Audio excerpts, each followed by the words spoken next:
آمين. ولقد صرفنا في هذا القرآن ليذكروا وما يزيدهم إلا نفورا قل لو كان معه آلهة كما يقولون إذ لابتغوا إلى ذي العرش سبيلا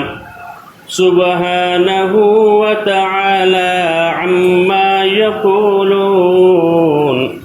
عما يقولون علوا كبيرا تسبح له السماوات السبع والأرض ومن فيهن وإن من شيء إلا يسبح بحمده ولكن لا تفقهون تسبيحهم إنه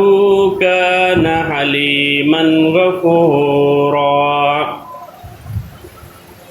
وإذا قرأت القرآن جعلنا بينك وبين الذين لا يؤمنون بالآخرة حجابا مستورا وجعلنا على قلوبهم أكنة أن يفقهوه وفي آذانهم وقرا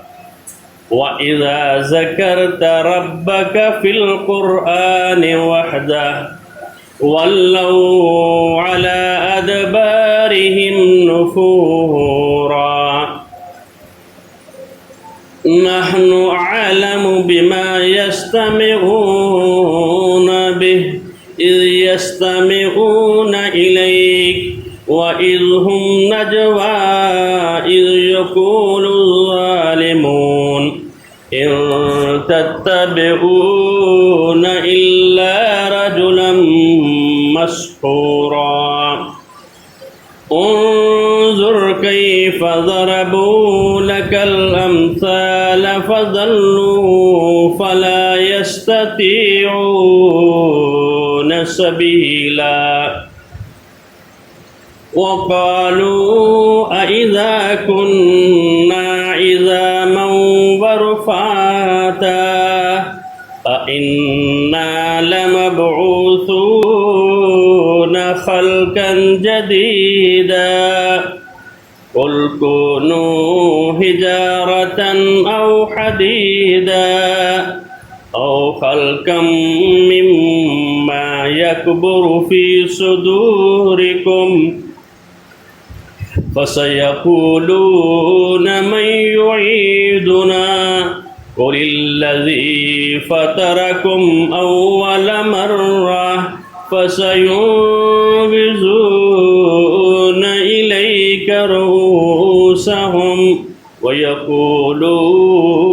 متاه قل عسى أن يكون